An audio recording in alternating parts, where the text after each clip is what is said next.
del verdadero apóstol, os ruego. Es un ruego, es como un deseo profundo que tenía Pablo. No era una imposición, no era un autoritarismo. Pablo decía que la autoridad que le había sido dada era para edificación, no para destrucción, que es lo que se usa hoy. La autoridad supuesta es para destruir, pero Pablo decía que era para edificar. Entonces él decía, yo les ruego que andéis. Aquí el verbo andar es el mismo que estudiamos en la enseñanza pasada, en la mañana. Significa andar alrededor de lo que tiene que ver con nosotros los cristianos, con la conducta cristiana cotidiana. En el capítulo, no se muevan de allí de Efesios 4, vamos a estar yendo y viniendo, pero en Efesios 4:17, en el verso 17 dice, yo pues digo y requiero en el Señor que ya no andéis como los otros gentiles. Ustedes saben que los gentiles son los paganos, los que no conocen a Dios. ¿Cómo vive un pagano? ¿Cómo vive alguien que no conoce a Dios? En las actividades propias, hace las cosas, dice las cosas, vive en las actividades propias de uno que no conoce a Dios. Entonces dice, que ya no andéis como los otros gentiles que andan. ¿En qué? En la vanidad de su mente, en lo estéril de sus pensamientos.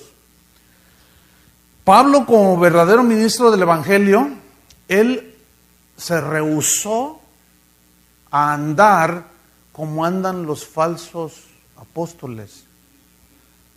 Segunda de Corintios 4:2. Miren lo que dijo aquí. Dice así, 2 de Corintios 4:2. Antes bien, renunciamos a lo oculto y vergonzoso. No andando, ahí está, no andando. Eso no es de, Pablo dice, eso no es de mi actividad como ministro del Evangelio. No andando con astucia, ni adulterando la palabra de Dios. Ok, vamos a estudiar este versículo. Dice Pablo, nosotros antes bien renunciamos. Renunciar aquí significa rehusar andar, renunciar a andar en conductas torcidas. Fíjense lo que está diciendo Pablo. O sea, él está hablando del andar de un ministro, de un cristiano maduro, entendido de la voluntad de Dios, que quiere hacer la voluntad de Dios. Dice, nosotros renunciamos a andar en conductas torcidas. Eso es lo que significa.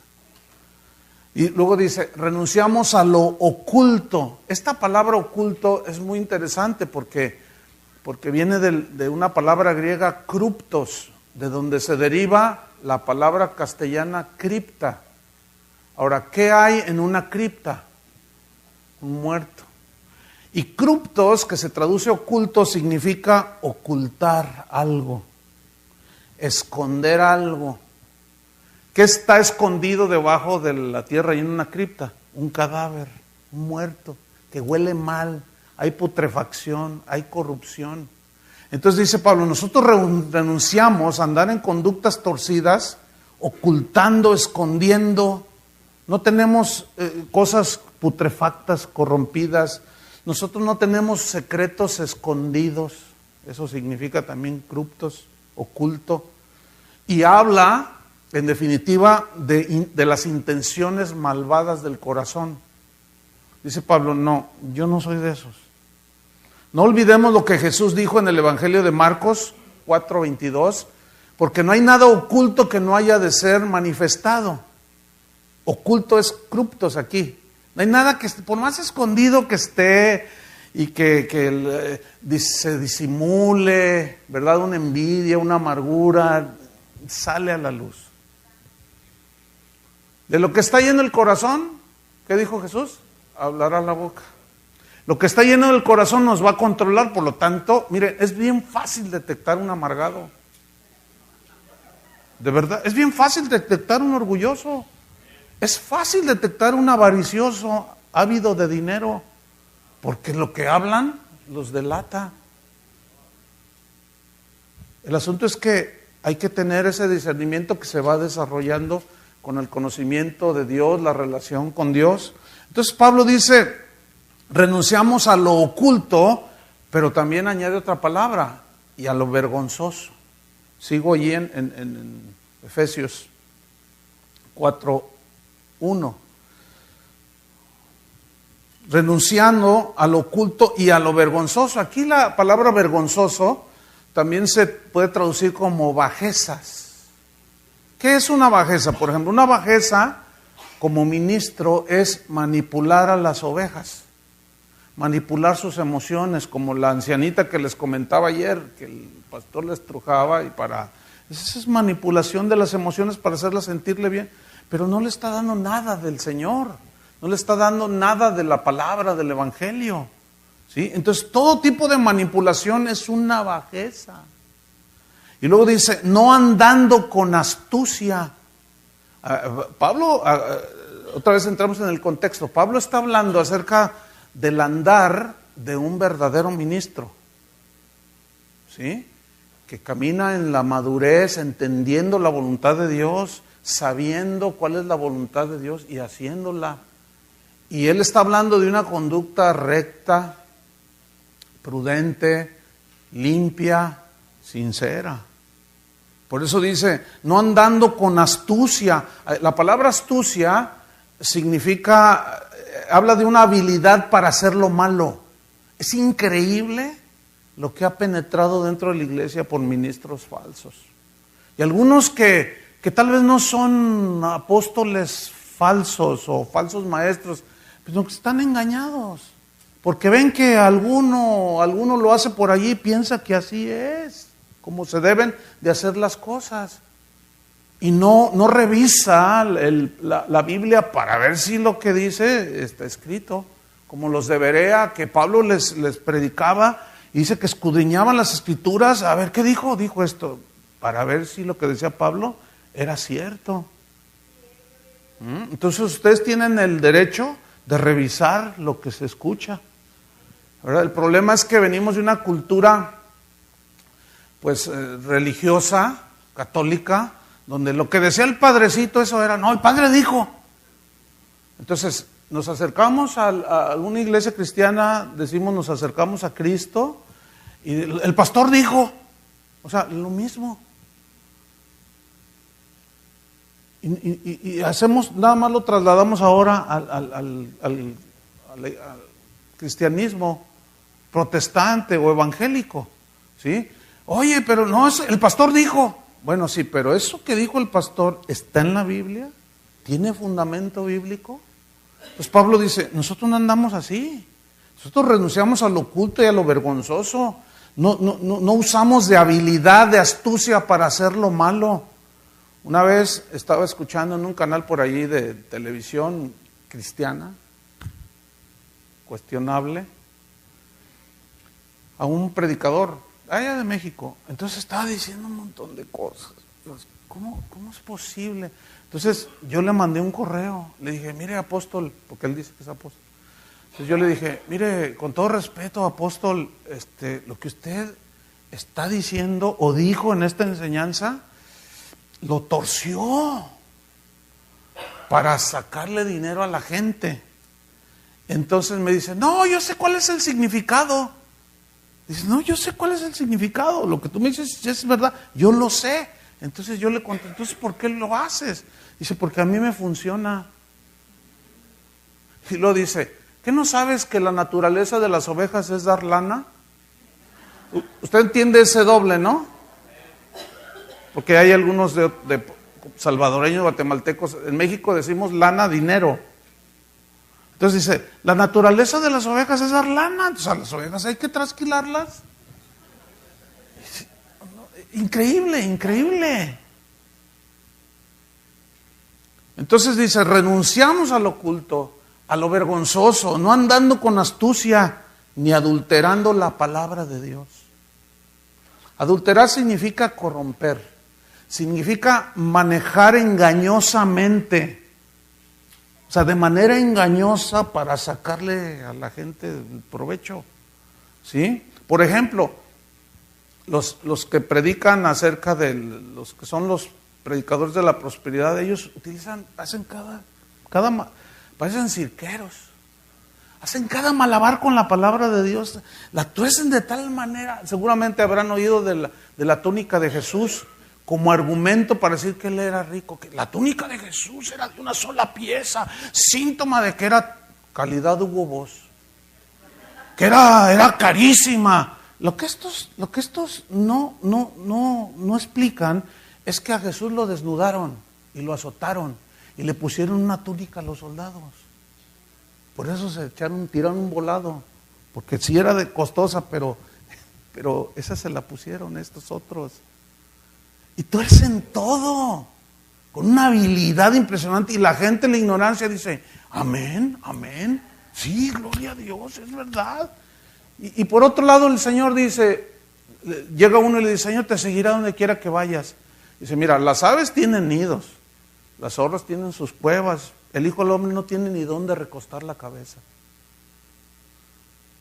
A ver, ¿cómo lo equilibras?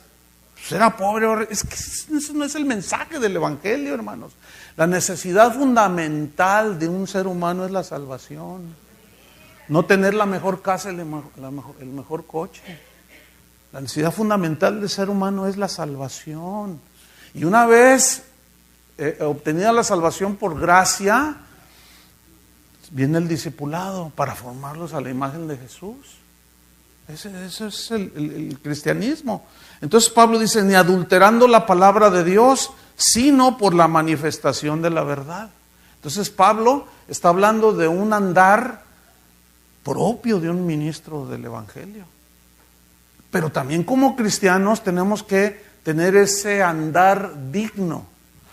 Pablo reprendió el andar desordenado de algunos cristianos que vivían en Tesalónica. Vamos allí a 2 Tesalonicenses 3, 6. 2 Tesalonicenses 3, 6. Fíjense cómo había algunos cristianos allí que no estaban glorificando a Dios con su conducta. Y Pablo los reprende. ¿Por qué? Porque no entendían cómo debía ser su conducta. Eran inmaduros, con seguridad. Entonces, miren lo que les digo, 2 Tesalonicenses 3:6. Dice así: pero os ruego, hermanos, pongan atención a esto, os ruego, hermanos, en el nombre de nuestro Señor Jesucristo, fíjense lo que dice, que os apartéis de todo hermano que ande desordenadamente, y no según la enseñanza que recibisteis de nosotros. Porque vosotros mismos sabéis, o sea, ya conocéis, ya tienen conocimiento, de qué manera debéis imitarnos. Pues nosotros no anduvimos desordenadamente entre vosotros. O sea, tenían una conducta propia de un ministro. Y luego dice en el versículo 10, porque también cuando estábamos con vosotros, os ordenábamos esto. Si alguno no quiere trabajar, tampoco coma.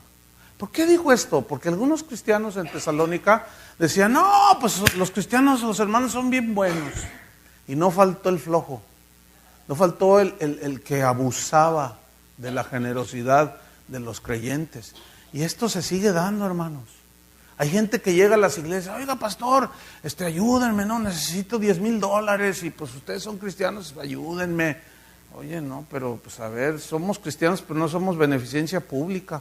A todo el que llega y pide, o sea, no, tenemos que tener sabiduría y discernimiento, hermanos, porque algunos viven así. Los domingos se van y visitan 10 iglesias y de a $100 que saquen, son $1,000. Pues no hacen nada, pero como somos bien buena onda, pero nos falta sabiduría. O sea, hay que ser generosos, pero hay que pedirle a Dios sabiduría también. ¿O no? Nosotros hemos detectado gente en la congregación que le piden $5 a él y pues como aquí Isaías es bien buena onda, pues, sí, no, pues ¿qué son $5? Pero a 50 hermanos de a $5. Y como es una congregación de varios miles de personas, pues quién sabe cuánto les pedirán. Entonces yo instruyo a la gente y les leo esto y les enseño para que maduren, tengan sabiduría. Y a ver, ¿cómo? A ver, hermano, ¿que no tienes trabajo? Pues yo tengo un negocio, yo te doy trabajo. Ah, no, pues es que... Entonces...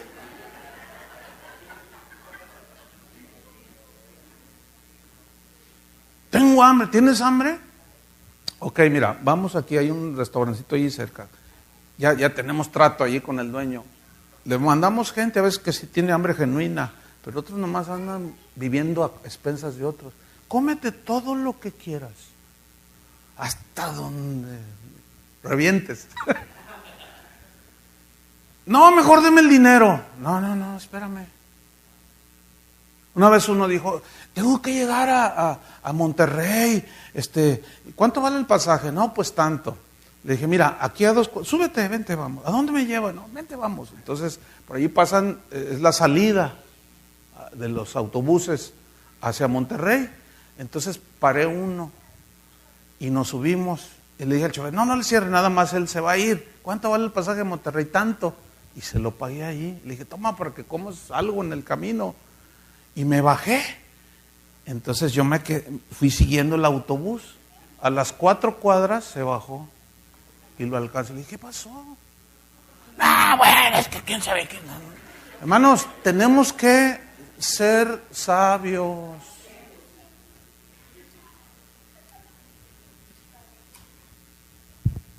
Porque hay mucha gente que abusa de la... Y luego te quieren chantajear, no te dejes chantajear. Pues no, que muy cristiano. Tú dile, no, sí soy cristiano, pero también tengo que ver qué onda contigo. Entonces Pablo dice, volvemos aquí a Tesalonicenses. Dice, nosotros les ordenamos, si alguno no quiere trabajar, tampoco coma. Dice el versículo 11, porque oímos que algunos de entre vosotros andan desordenadamente. ¿Ves? O sea, ellos eran de los que oían y no hacían, y vivían una vida propia de inmadurez, ¿verdad? Entonces dice, no trabajando en nada, sino entrometiéndose en lo ajeno. Una cosa es que una familia, un hermano en la iglesia pierda su trabajo, y otra cosa es que vivan al que perdió el trabajo, pero que es una persona, pues un cristiano pues, sincero, y se le puede ayudar, ¿sí o no? Y Dios mueve siempre los corazones de los hermanos y les tiende uno la mano, pero también tenemos que discernirlo. Pero para discernir entre el abuso y lo genuino tenemos que tener sabiduría de Dios, ¿verdad que sí? Entonces dice Pablo en el versículo 12, a los tales, o sea, los desordenados, mandamos y exhortamos por nuestro Señor Jesucristo que trabajando sosegadamente coman su propio pan. Entonces aquí Pablo está hablando de cómo hay muchas cosas que se dan dentro de la iglesia. Aquí están los cristianos que andaban indignamente, de manera desordenada, productos sin duda de que a lo mejor algunos ni siquiera nacidos de nuevo estaban metidos ahí, pero algunos nomás vienen a ver qué sacan, algunos más vienen a ver qué agarran, otros vienen a ver qué ven. Y entre todos esos, sin duda hay genuinos cristianos, pero también se meten encubiertamente falsos hermanos, ¿verdad? Entonces, los pastores tenemos que velar por el rebaño, ¿verdad? Y enseñar la palabra, porque la única manera en que un cristiano se puede defender es conociendo la palabra de Dios, ¿verdad? Pablo recalcó en 2 Corintios 5, 7, él dijo, porque por fe andamos, no por vista. Fíjate, ¿por fe qué? Andamos. O sea, nuestra vida, la vida de un cristiano es una vida de fe, de plena y total confianza en Dios, en todos los ámbitos de la vida. Confianza en que las instrucciones de Él son sus mandamientos, para que nosotros al aplicarlos, al vivirlos, funciona, trae resultados positivos. Por eso es que nuestra herramienta debe ser la palabra de Dios. Nuestra fe tiene que estar basada en lo que Dios dijo. Fíjate, ¿cómo viene la fe? En Romanos dice que la fe viene por el oír. ¿Y el oír qué? ¿Historias? No, la palabra. Entonces, la verdadera fe se fundamenta en la palabra de Dios. Dije verdadera fe, porque hay una fe que se fundamenta en los dichos de los hombres, en las filosofías humanas. Esas no tienen ningún resultado. Por eso no hay cambios en las vidas de las personas. La fe que salva es la fe que está basada en lo que Dios dice, en qué consiste la salvación, que Cristo murió por nosotros. Pero ahora fíjense cómo se atrae a la gente hacia las iglesias. Vamos a hacer una campaña y venga a recibir su milagro. Así les dicen, venga a recibir su milagro. Curso de finanzas, quién sabe qué, y luego les enseñan toda su doctrina y al final les dicen, ¿quién quiere recibir a Cristo? Pues todos. Pero no hay arrepentimiento, no hay dolor por el pecado. Y no, pues si aceptas a Cristo te va a ir bien. Y son puros engaños hacia la gente, ¿verdad? Entonces, no, nuestra fe tiene que estar basada en la palabra de Dios. En 2 de Juan 1:4, ahí habla de, mira, dice 2 de Juan 1:4, dice, mucho me regocijé porque he hallado a algunos de tus hijos andando en la verdad. Cuando dice algunos, es que no todos andaban. Andaban algunos de tus hijos andando en la verdad conforme al mandamiento que recibimos del Padre. Entonces, cada uno de nosotros debe velar de manera personal por andar, ¿entienden? En lo que corresponde a un hijo de Dios. Si realmente hemos recibido la salvación, nuestro andar tiene que ser alrededor de las cosas que tienen que ver con lo espiritual, con la palabra de Dios, con Dios. Por eso somos cristianos. Volvamos a Efesios 4:1. Yo pues, preso en el Señor, os ruego que andéis como es digno de la vocación con que fuisteis llamados. Aquí la palabra que resalta, o que yo quiero resaltar, es la frase andar como es digno, como es digno. Ahora, la palabra digno aquí es muy interesante. Viene del griego axios, y axios literalmente significa peso, pero alude a una balanza, ¿sí? Donde pesaban el trigo o el maíz o algún grano. Todos conocemos una balanza, ¿no? Aquí tenemos una mole de hierro de no sé qué, 5 libras, ¿verdad? Entonces lo ponemos en la balanza. ¿Y cómo se hace la balanza? Así, ¿cierto? Entonces comenzamos a poner el trigo o el maíz y comienza a nivelarse, y cuando está nivelada la balanza, significa que son 5 libras de maíz, y eso habla de un equilibrio. Tiene un peso equivalente en cada lado. Entonces, aquí es donde viene, o que nos da luz, lo que Pablo está enseñando. Acuérdense que él estaba interesado en que la gente tuviera conocimiento. Es esto en la balanza, conocimiento. ¿Cómo se equilibra la balanza? Con la conducta, con la aplicación del conocimiento. ¿Entienden? Hay quien tiene mucho conocimiento, pero no tiene carácter, no tiene formación, entonces está todo desequilibrado, y es soberbio, orgulloso, y siempre anda presumiendo, y que yo predico en las mejores iglesias, que a mí me invitan allá, y a mí me quieren hacer pastor del apóstol quién sabe quién, pero yo no quise. Y siempre andan presumiendo, Y yo estudié esto, y yo lo otro, y siempre están, y sí, tienen un montón de conocimiento, pero no tienen el otro lado. Como no lo aplican, no lo viven, está desequilibrado. Ahora, hay quien quiere vivir la vida cristiana, bien genuina, pero también está así. ¿Por qué? Porque no tiene conocimiento. Y no saben qué es lo que le agrada a Dios. Y ahí es donde entra, hasta sería para una serie completa, ¿no? Entra todas las obras del hombre, entra el legalismo, entran las ideas humanas. Hoy para agradar a Dios hay que, sería un sinfín de ejemplos que podríamos poner, ¿no? desde hacer buenas obras hasta cierto tipo de vestimenta y en fin. Entonces, no podemos tener una conducta equilibrada si no hay un conocimiento. Y tampoco podemos tener un conocimiento solamente sin una conducta. Tiene que haber un ¿qué? Un balance, un equilibrio. Por eso dice Pablo, yo les ruego que andéis como es digno de la vocación con que fuiste. Ahorita hablamos de esa vocación. Entonces, Pablo está hablando pues de ese equilibrio, que es lo que el apóstol Santiago hace en el capítulo 1, versículo 21. Dice, por lo cual desechando toda inmundicia y abundancia de malicia, porque la inmundicia y la malicia ya no tienen nada que ver con nosotros. ¿Sí o no? Ya no tiene que ver nada con nosotros. Nosotros no tenemos que andar ahí con malicia, haciendo cosas para... No, ¿qué es eso? Odiándonos, aborreciéndonos, amargados unos contra otros. Yo sé que los que están sentados de este lado están aquí porque no se llevan con los de acá. Y los de acá son bien buena onda, ¿verdad?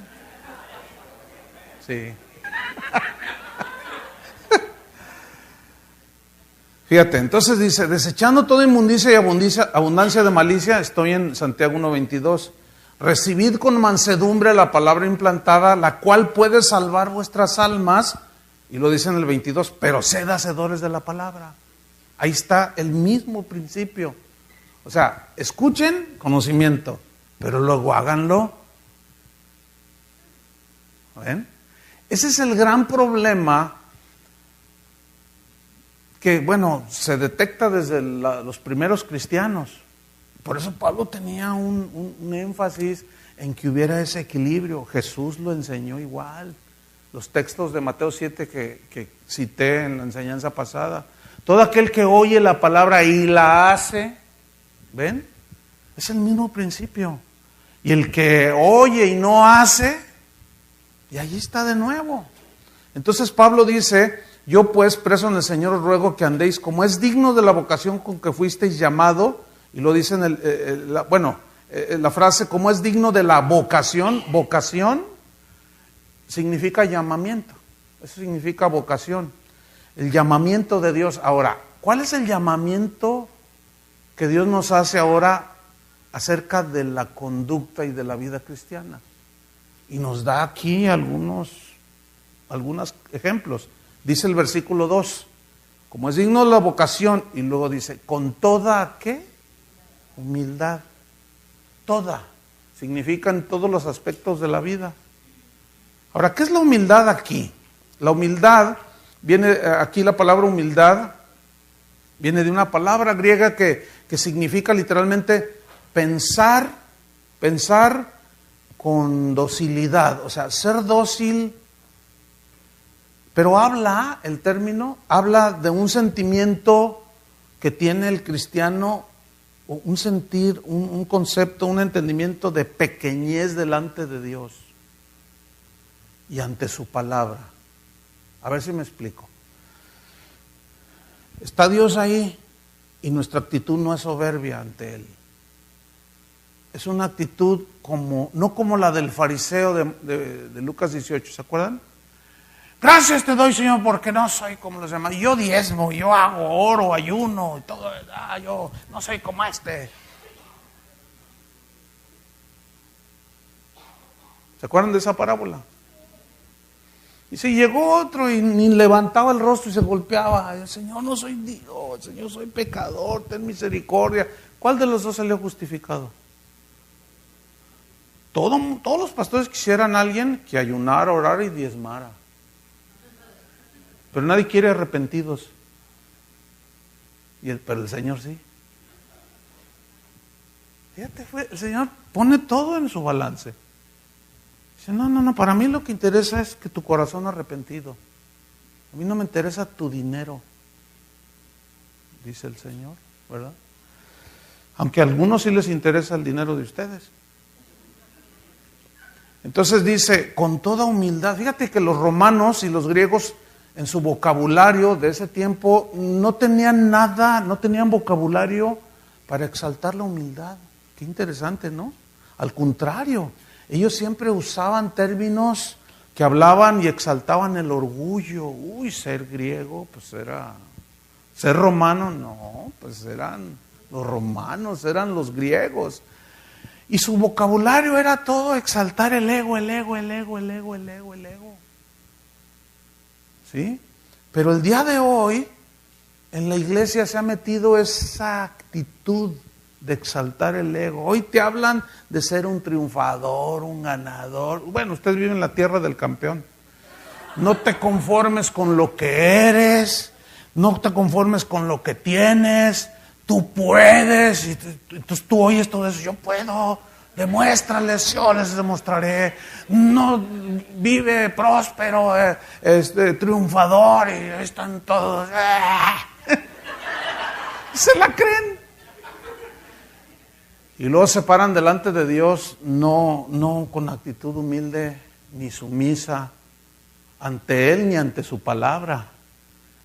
Cuando Pablo dice con toda humildad, es una actitud dócil y así recogida ante Él y ante su palabra. Como dice Habacuc, oí tu palabra y temí. Que cuando leamos la palabra de Dios tengamos temor. Es que ahí dice, es que Él dijo. Cuando dice, así dice el Señor, o así dijo Jehová, tenemos que temblar. Pero vean el orgullo que nos cargamos. No, bueno, así dice, pero yo pienso que deberíamos de hacerle así. Predicadores que en el púlpito ya no lo disimulan. Una vez uno que pues era mi amigo, ya no es, no sé por qué. Pero dijo aquí, dijo algo. Dice, no, yo sé, no lo busquen en la Biblia. No está en la Biblia, pero lo digo yo. Oye, no, pues así le tiramos carrilla. No, pues ya, fíjate, no fue media broma. No fue media broma. Porque en realidad estás haciendo lo que te da tu gana. Bueno, no recibió la exhortación. Se la hicimos con humildad. Oye, no, es que mira, ¿cómo tú dices eso? Eso es una ofensa a Dios. No lo busquen, no está, pero lo digo yo. Estás diciendo que tu palabra, lo que estás diciendo, vale más que lo que dice el Señor. Y los que están abajo, amén. ¿Cómo amén? Entonces, vean cómo se está exaltando el ego. Eso no es propio de un cristiano. ¿O sí? Eso no es andar con humildad. Eso demuestra únicamente la inmadurez total, o aún peor, el no haber nacido de nuevo. Pero están metidos en las iglesias. Tremendo, ¿no? Entonces la humildad, hermanos, es un rasgo de madurez en la vida de un cristiano. Pero la humildad pues no es traer ropa así rota y tenis desgastado. No, es una actitud ante Dios, hermanos. Ante Dios y ante su palabra. Pero también ante los demás. Filipenses 2:5, versículos muy conocidos, pero es importante citarlos ahora. Filipenses 2:5 al 8, aquí se plasma precisamente este principio. Pablo está diciendo, haya pues en vosotros, o sea, en los creyentes, allá en los filipenses, pero también en nosotros. Haya pues en vosotros este sentir que hubo también en Cristo Jesús. ¿A qué sentir se refiere? ¿A qué cosa interna que Jesús tenía? Vamos a leerlo. El cual, siendo en forma de Dios, no estimó el ser igual a Dios como cosa que aferrarse, sino que se despojó a sí mismo, tomando forma de siervo, hecho semejante a los hombres, y estando en la condición de hombre, ¿qué hizo? Se humilló a sí mismo, haciéndose obediente hasta la muerte y muerte de cruz. O sea, cuando se fraguó o se planeó el plan de la salvación, bueno, como en Dios hay en la Trinidad de Dios hay una unidad impresionante. No hay ninguna diferencia, hay una armonía indiscutible. Y no nos podemos imaginar allá en la eternidad, el Padre diciéndole al Hijo, es necesario que tú mueras como el Cordero. No, ¿y por qué yo? ¿Por qué no el Espíritu? Y el Espíritu diciendo, no, ¿y por qué yo? No existe eso en Dios, ¿entienden? Dios hay una unidad impresionante que nos debe de impactar. Por eso es que el deseo de Dios es ser formados a su imagen. Por eso habla de guardar la unidad, de soportarnos y tener mansedumbre y paciencia los unos a los otros. Es tremendo. Entonces, aquí dice que él, estando en la condición de hombre, no estimó el ser igual a Dios, tener los mismos atributos divinos, o sea, no, sino que en el plan de Dios, el Cordero, Jesús, se sometió y vino a morir por nosotros. Ahora, ¿recuerdan que tuvo una lucha en Getsemaní? Dice que sudaba, era tanta la presión, allí se estaba definiendo la historia, el futuro de todos nosotros los que hemos creído. Cuando pensamos, cuando yo pienso en esos momentos, siempre me conmueve. Es más, casi diario los pienso. Y le doy gracias a Dios por la salvación. Porque Él estaba allí, dice que la presión era tal que sudó gotas de sangre. Es un fenómeno que se da por la presión. Entonces Él dijo, Padre, si es posible, pasa de mí esta copa. Estaba luchando. Pero finalmente Él dice, pero no se haga mi voluntad, sino la tuya. Yo he venido para hacer tu voluntad. Ahora, si Jesús se sometió, siendo igual a Dios, a la voluntad del Padre, Él no espera menos de nosotros, hermano. ¿Entiendes? Por eso es que todos nuestros deseos, nuestros sueños y anhelos pasan a segundo término. En el Salmo profético decía, el hacer tu voluntad, Dios mío, me ha agradado. El hacer tu voluntad. Y nosotros como hijos de Dios estamos aquí ¿para qué? Para hacer su voluntad y no la nuestra. A veces hacer la voluntad de Dios es muy agradable y sientes bien bonito, pero acuérdense que no andamos por sentimientos ni por emociones, porque la palabra de Dios a veces es dulce, pero a veces es amarga. A Ezequiel le dijo, come este rollo, o sea, su palabra, y si me fue amargo. Juan dice, me fue dulce como la miel. O sea, hay ese equilibrio. El incienso que se quemaba en el templo era una mezcla de especies dulces y amargas, que al hacer la sinergia o la mezcla se prendía el fuego y salía un olor dulce, agradable, un perfume delicioso. Y la vida cristiana está compuesta de momentos dulces y amargos, que al hacer la sinergia o la mezcla, ese es el sacrificio que produce olor fragante cuando entendemos, ¿entienden? Cuando estamos en la prueba, pero estamos humildes y Señor, yo sé que tú me vas a ayudar, me vas a dar la gracia. Y esa actitud de, hey, ¿por qué yo? Y que quién sabe qué, y además yo soy hijo del rey, y que no se me atraviesa el diablo. Y empiezan a ir con unos desplantes, ¿verdad? Y ahorita le pisamos la cola. Todos rómpanle los cuernos al diablo. Ya están los hermanos rompiéndole los cuernos y pisándole la cola al diablo. Ya lo vencimos, dicen. Esto parece mitología griega. Porque el diablo ni tiene cola y ni tiene cuernos y tampoco es rojo.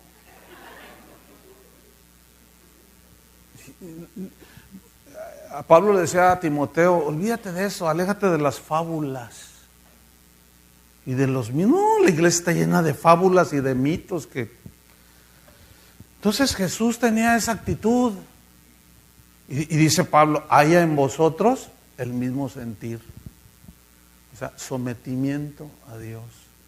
Eso significa andar con toda humildad. Pedro lo entendió y lo enseñó también en 1 Pedro 5:5.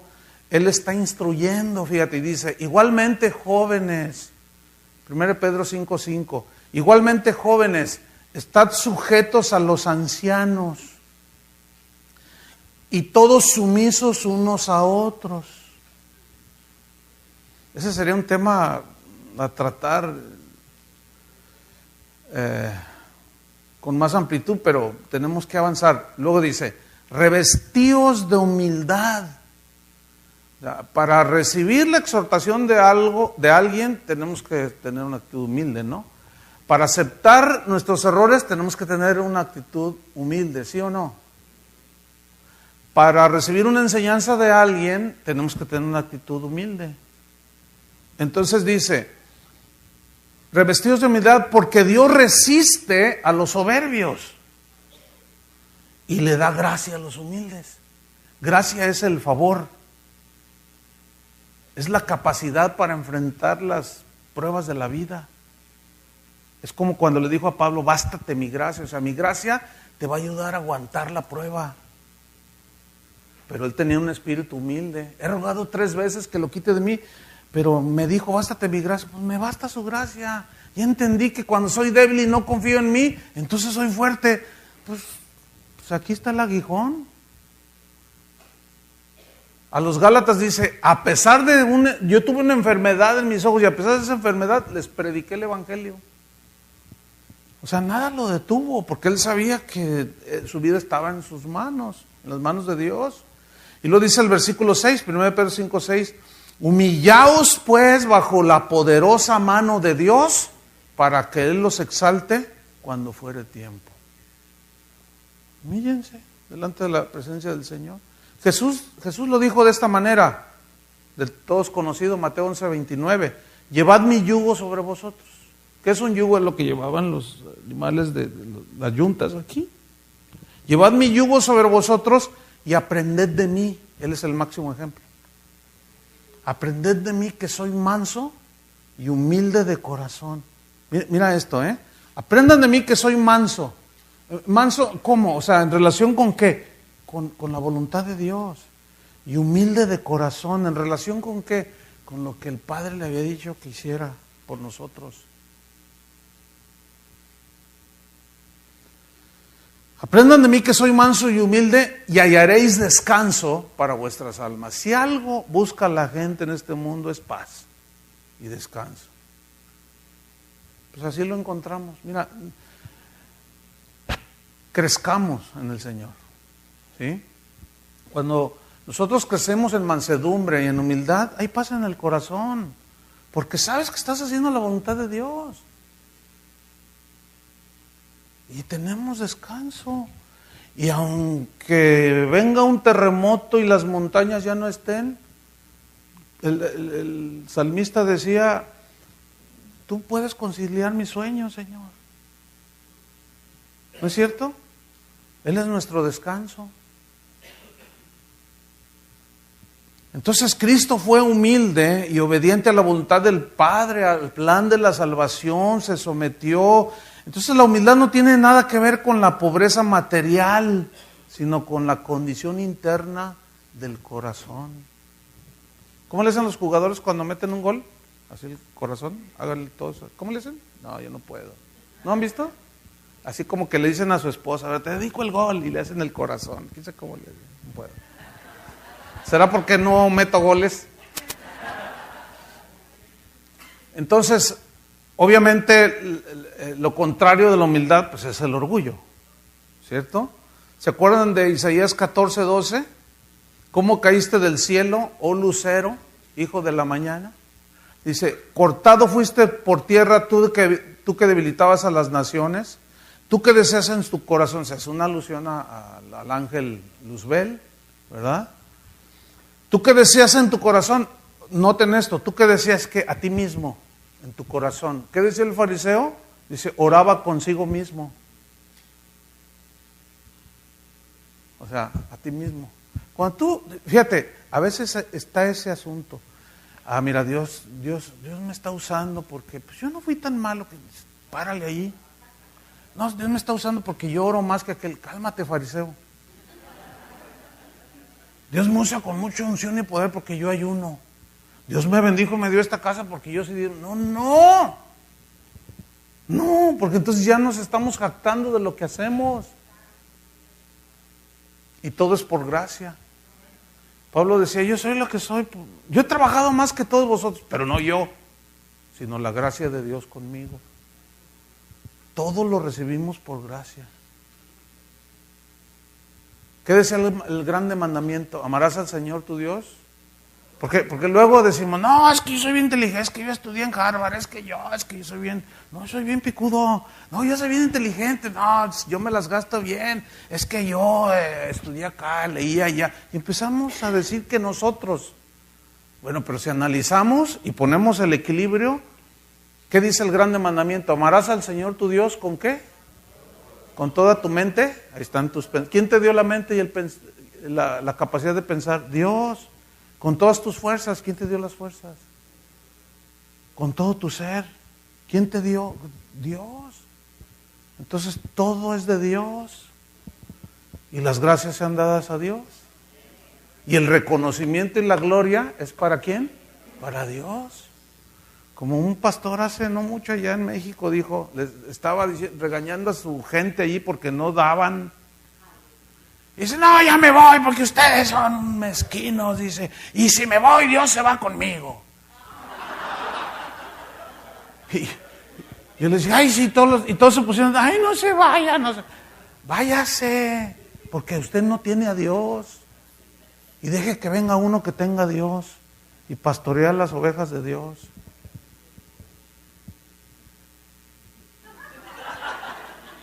Esto no les gusta a algunos. Están metidos ahí, asalariados. Pero Satanás decía en su corazón, ¿qué decía? Subiré al cielo, en lo alto. ¿Cómo le suena esto? Suena como el evangelio de hoy, ¿a poco no? A lo alto, junto a las estrellas de Dios, allá arriba, las luminarias, todo lo que sea. Levantaré mi trono. Y en el monte del testimonio me sentaré, sobre las alturas de las nubes subiré y seré semejante al Altísimo. ¿Han oído algunos que andan por ahí diciendo, nosotros somos dioses? ¿Sí los han oído? Nosotros gobernamos esta tierra, nosotros reinamos en esta tierra y vamos a establecer el reino de Dios aquí en esta tierra. Nada más espérense unos años. A ver si lo pudieron lograr. Es una falsa doctrina, hermano. Nosotros no somos dioses. Es una pésima interpretación de los textos. No tengo ahorita tiempo para explicarlo. Los dioses no necesitan salvación. Los dioses salvan. Entonces no somos dioses. Pero su lógica es esta. Fíjense la lógica que usan. Bien humana. Dicen, a ver, cuando se ayunta un macho león con una leona, ¿qué nace? Un leoncito. Una jirafa, macho con una jirafa hembra, una jirafita. Un elefante, macho con... todo conforme a su naturaleza. A nosotros, ¿quién nos engendró? Dios. ¿Qué somos? Y todos, dioses.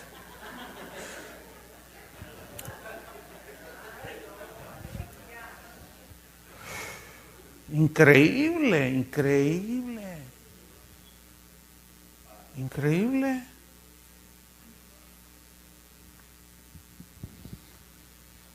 Pues todo ese evangelio que produce soberbia, hermanos.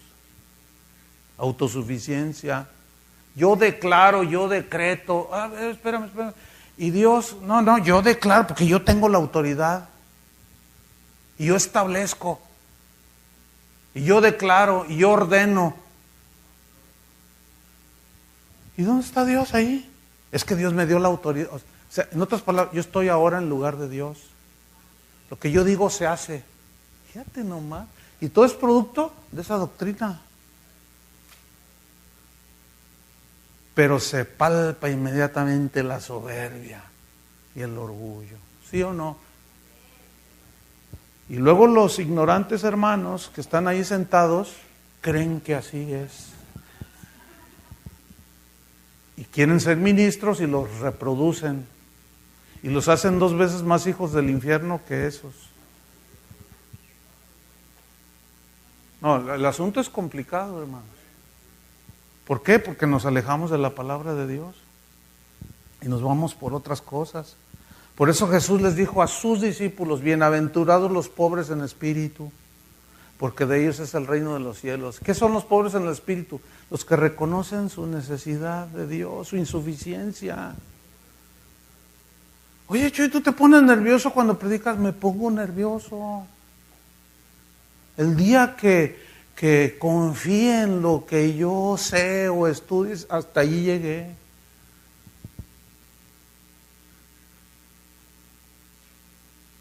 Allá yo solo donde esté, yo estoy allí con el Señor ayúdame, yo no puedo.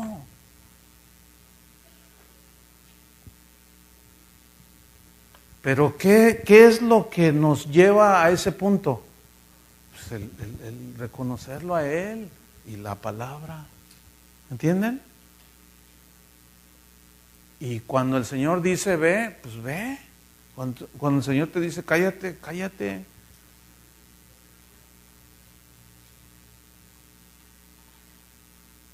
Estamos aquí para hacer la voluntad de Él. Yo a veces lo platico, pero a mí no me gusta viajar y ahorita el Señor me tiene viajando por todos lados. A mí no me gusta. No me gusta. He estado en lugares pues que hasta son turísticos y pastor, lo queremos llevar acá. Porque una vez andaba por ahí en la isla del Encanto. Pastor, mejor ya me quiero ir a mi casa. Pero ¿cómo? Viene a la isla del Encanto y se pierde de las maravillas. No, las maravillas están en todos lados. No, gracias, de verdad. O sea, no. A veces, bueno, cuando salgo de vacaciones con mi familia, es que, claro, ¿no? O sea, hay que entender esto. Pero lo que estoy diciendo es, a mí me gusta estar en mi congregación. ¿Me entiende? A mí me gusta pastorear a la gente que Dios puso allí. Enseñarles, aguantarlos. Porque las ovejas a veces parecen abejas.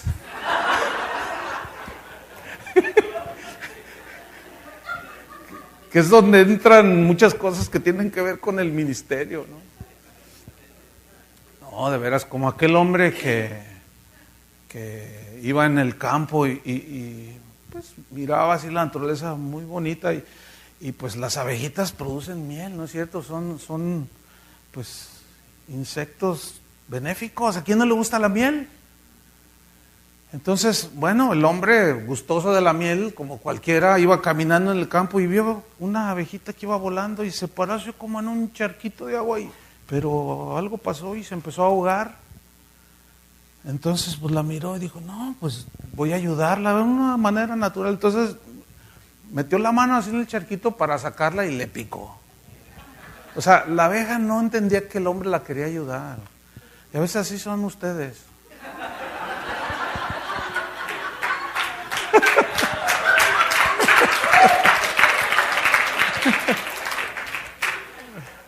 Bueno, allá las ovejas allá de Guadalajara, pues, 30 años allí, imagínense, ya entienden, ¿no? O sea, aguantan la vara porque saben.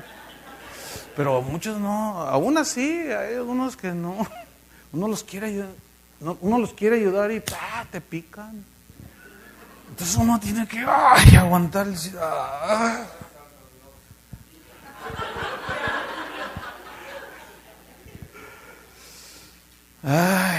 El orgullo es el pecado de resistir a Dios, hermano. El orgullo es el pecado de competir con Dios. ¿Cómo competir? ¿Sí? Compiten con Dios. El pecado del orgullo es cuestionar su palabra. Pero la humildad es someterse a Dios y a su palabra.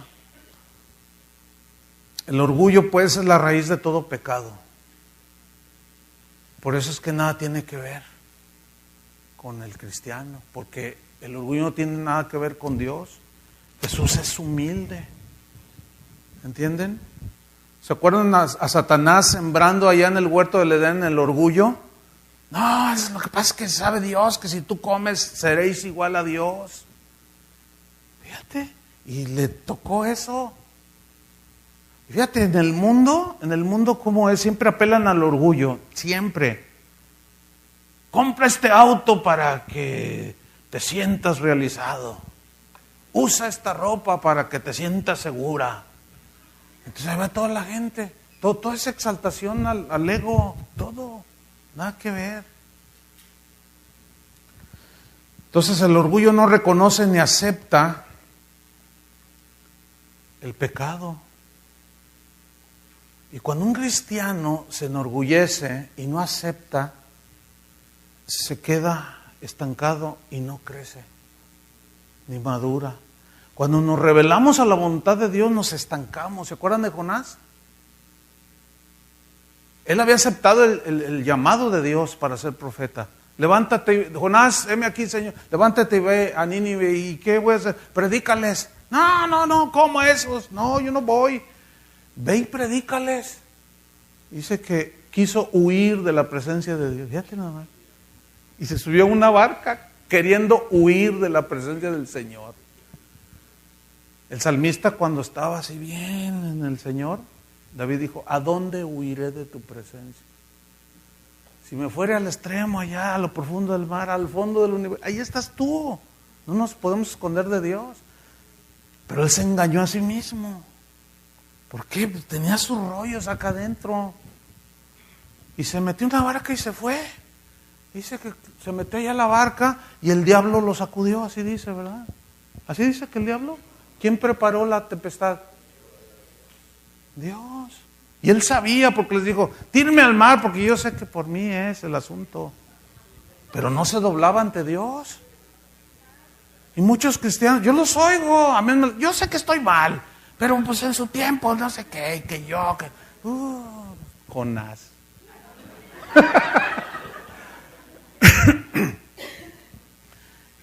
Y estos no le creyeron, ¿cómo le vamos a echar al mar? Pero cuando ya la cosa se puso peor, dijeron: no, pues por si las dudas, y lo tiraron y se aquietó, ¿se acuerdan? Y lo dice: pero Jehová tenía preparado un gran pez que tragase a Jonás. ¿Quién preparó el pez? ¿Qué diría un cristiano de hoy? Que fue el diablo. Todavía no conocen al Dios soberano, todavía no conocen al que hace las cosas como Él quiere, todavía no conocen al que no le pide consejo a nadie, ni parecer, y le atribuyen al otro todo. Porque la razón es orgullo, pero cuando él recapacita y finalmente se dobla, dice: cumpliré mis votos, yo le prometí al Señor, y se humilla, y el Señor ordena al pez que vomite a Jonás, y sale ahí Jonás. ¡Ay, Señor! Y Jonás, séme aquí en lo que tú digas. Ve, levántate y ve a Nínive. Levántate y ve a Nínive. ¿Sabe? Fíjate, es que aquí está la enseñanza. El orgullo nos estanca, no nos permite crecer ni madurar. Tú puedes durar 1 año, 2, 5 años, pero fue tiempo perdido. ¿Por qué? Porque cuando ya te humilles, que es finalmente lo importante, pero ¿qué con ese año, esos 2 años, 3, 4, 5? Dios te va a regresar a donde te quedaste, así como a Jonás. ¿Lo entendieron? ¿Quién no ha vivido una cosa así? Pero el corazón humilde reconoce. David tardó 1 año en arrepentirse después de su adulterio. 1 año, según los estudiosos. Hasta que llegó aquel profeta y le contó la historia de la abejita aquella del Señor, que tenía muchas y que le quitó la... Entonces ahí surge el David justo. No, es injusto eso. Él quiso que muera. Eres tú, me dice. Y en eso, Salmo 51, y se arrepiente. Pero tardó 1 año. Y las consecuencias tuvo que enfrentarlas. Dios perdona nuestros pecados, pero las consecuencias tenemos que enfrentarlas. Por eso es mejor humillarse y no resistir. Bueno, hasta ahorita yo nunca le he ganado una a Dios. ¿Algunos de ustedes sí? Nunca me he salido con la mía. Hay algunos que piensan que se van a salir con la suya y no, se están engañando. Entonces la humildad permite vernos tal y como somos. Por eso Pablo, mira, cuando les dice con toda humildad, bueno, los cristianos de aquel tiempo estaban más entendidos y tenían un contexto, un conocimiento del Antiguo Testamento, y inmediatamente, es como ahora, ¿no? Somos cristianos y escuchamos la palabra, sabemos. A mí me gusta escuchar predicadores. Yo puedo decir, yo entiendo algunas cosas, pero no lo sé todo. Y cuando estoy oyendo la palabra de boca de otros, ay, el Señor me confronta, el Señor me habla y ay. ¿Por qué? Porque ese es el poder de la palabra, ¿entienden? Y nosotros vivimos, es nuestro alimento, la palabra de Dios. Entonces la humildad permite vernos tal y como somos. ¿Se acuerdan de Isaías? Dice en el capítulo 6, cuando murió el rey Usías, vi yo al Señor sentado sobre un trono alto y sublime. O sea, tuvo una visión tremenda de la gloria de Dios. Dice que había serafines que tenían alas y volaban y cubrían sus rostros con sus alas y daban voces y decían santo, santo, y aquello era maravilloso y todo temblaba, dice, se estremecía. Entonces dije, ay de mí que soy muerto, porque siendo hombre inmundo de labios y habitando en medio de pueblo que tiene labios inmundos, han visto mis ojos al Rey, Jehová de los ejércitos. ¿Qué está diciendo Isaías ahí? Mi verdadera condición la pude ver cuando vi la gloria de Dios. Cuando realmente tenemos conciencia de la presencia de Dios, la verdad es que nuestra vida se transforma. ¿Por qué? Porque tenemos conciencia de que Él está allí mirándonos, está a nuestro lado, está dentro de nosotros. Ay, respiren hondo. Nomás no se duerman. Qué tremendo, hermanos. Fíjate, reconocer la condición. Pero eso, ¿se acuerdan de Juan el Bautista? Es necesario que él crezca, pero que yo mengüe. ¿Eres tú el que había...? No, yo no soy. No, pero tú tienes poder. No, pero yo no soy. ¿Y quién eres? Pues yo solamente soy uno que proclama. Soy una voz en el desierto que proclama. Yo estoy preparando la venida del Señor. Fíjense. Y Jesús dijo que era el más grande de los profetas. Y nunca dijo, yo soy el mejor. No, hombre, ahora unos a otros se lisonjean. Y ahí está el apóstol lisonjeando al otro apóstol. Y le dice, tú eres el apóstol de la ciudad. Y el otro se la cree. Y luego ese mismo va a otra ciudad y le dice lo mismo. Y ahí están todos creídos. El rato están todos peleados. ¿Por qué? Porque todos se creen los salvadores de Houston, o de Guadalajara, o de México. Y pura soberbia, hermanos. Pura soberbia. Sin embargo, Juan decía, es necesario que Él crezca, Él, y yo, ¿qué? Mengüe. El que de arriba viene es sobre todos.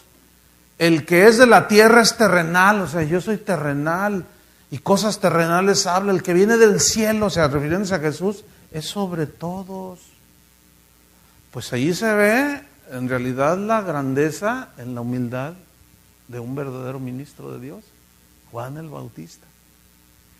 Y no traía Hugo Boss, ni traía el camello del año, ni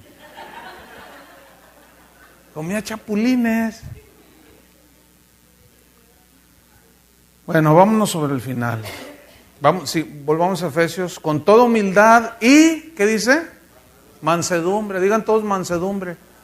Fíjate, todo esto tiene que ver con el carácter, ¿sí o no? Con la formación, o sea que vas creciendo hacia la madurez. Con toda humildad y mansedumbre. Aquí la palabra que se traduce por mansedumbre es una palabra que en el griego es protes o protés y significa, o se traduce espíritu controlado. Fíjate, es bien interesante, mansedumbre, espíritu controlado. Este término, protes, que Pablo usa para hablar de la mansedumbre, es un término que se usaba para referirse a los animales domesticados. a los animales entrenados, como por ejemplo los caballos salvajes. Los caballos salvajes eran domesticados. ¿Cómo los domestican a los caballos salvajes? Pues primero los apresan y luego los jinetes entendidos, adiestrados, se montan en él. Y comienza el trabajo, ¿sí? Y por naturaleza el caballo salvaje, pues brinca. Hay una historia que nos contó hace muchos años, un maestro de la escuela bíblica, se las voy a contar. Tal vez lo han oído, pero viene al caso ahora. Había en la pradera, por allí, dos caballos, una manada de caballos salvajes. Pero el líder se llamaba Pancho. Bueno, estamos alegorizando también, ¿no?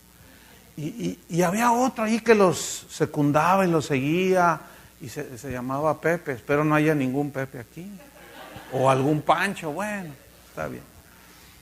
Entonces, bueno, cuenta esta historia que ellos pues vivían en la pradera, hacían lo que querían, iban a donde querían, corrían a donde les daba la gana, se dormían donde querían, todos eran libres. Pero cerca de allí había un rey que tenía una carroza muy bonita, pero era tirada por caballos. Y de cuando en cuando los súbditos del rey iban a apresar caballos para domesticarlos y arrastrar la carreta del rey. Y cuenta esta historieta que el Pancho miró el polvo a lo lejos y dijo: ahí vienen los súbditos del rey, escóndanse porque esos nos quieren atrapar, nos quieren hacer esclavos. Y el Pepe dijo: no, vamos a dejarnos, y pásale ahí todos la alerta, y ahí vienen, escóndanse todos. Entonces, y sí llegaron a apresarlos, pero no los encontraban porque estaban escondidos. Y así andaban cazándolos. Finalmente un día que cazan al Pepe, lo agarran. Entonces el Pancho, así medio ocultado en su idioma caballesco, le gritaba al Pepe: cuando se te suba el jinete, tíralo al piso, no permitas, no te doblegues, porque si tú te doblegas, te van a hacer un esclavo. Entonces el Pepe iba decidido, iba atrapado, iba lazado así, decidido a que no iba a permitir que nadie lo domara. Bueno, pues al otro día lo meten al corral y los lazan de acá y se le monta un jinete y dice: no, y por ahí estaba escondido el Pancho. Y le decía y le gritaba que no te dejes, y el otro brincaba y si el jinete se caía, y otra vez. Fue cediendo el Pepe y el Pancho le decía: no te dejes. Y se me figura como algunos cristianos, que el Señor los empieza a tratar y empieza a domarlos. Y los rebeldes: ay, sí, ¿a poco? Sí, no te creas. Ay, sí, no. Cálmate, Pancho.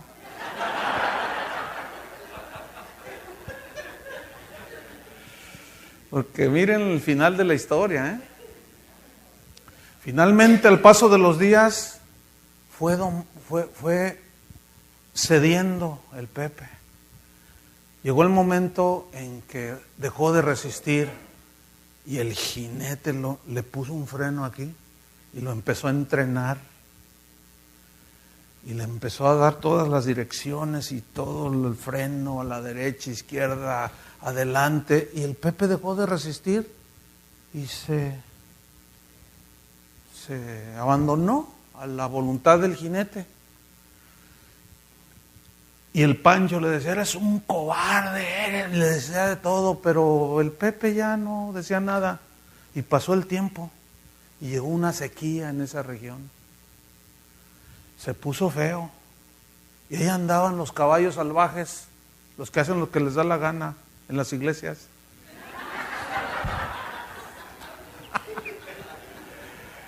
Haciendo lo que... Pero había sequía y empezaban a morir de sed. Pero en eso el Pancho, que ve la polvareda, y dice: corran todos porque vienen los súbditos del rey y nos van a atrapar. Y venía la carreta del rey. Entonces el Pancho estaba allí mirando y los demás también. Y si era la carreta del rey, jalada, tirada por 8 caballos. 2, 4, 6, 8. Pero resulta que los dos de adelante, uno de ellos, les parecían reconocerlo. Era el Pepe. Fíjate. Entonces, se para la carreta del rey y el Pancho le dice: ¿eres tú, Pepe? No puedo creerlo. Sí, soy yo, le dice. Pero mira, ¿cómo es posible? ¿Cómo estás, Pancho? Le dice. Pues aquí, mira, pasándola. Está dura la sequía, pero soy libre. Y le dice Pancho, pues...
In the haze of neon dreams I wander through the night, lost in a sea of stars where your whispers take flight. Electrified emotions, they dance around my heart, in this digital garden where we never have to part. Shadows blend with colors as the beat sets me free. Every note a memory, every rhythm you and me. Echoes of you in synth waves, feel you near in the pulsing haze. It's such a world where we collide. You lost the rhythm in my mind. With the glow of city lights, our shadows intertwine in this kaleidoscope of love where the past and future align. With every step I take, I feel your presence strong, in this digital symphony where our hearts belong. Shadows blend with colors as the beat sets me free. Every note a memory, every rhythm you and me. Echoes of you in synth waves, feel you near in the pulsing haze. It's such a world where we collide. You lost the rhythm in my mind. In silence between the beats I find your voice. In the flicker of the lights I see your choice. Together in this dream we'll never fade. In the echoes of our love we'll always stay.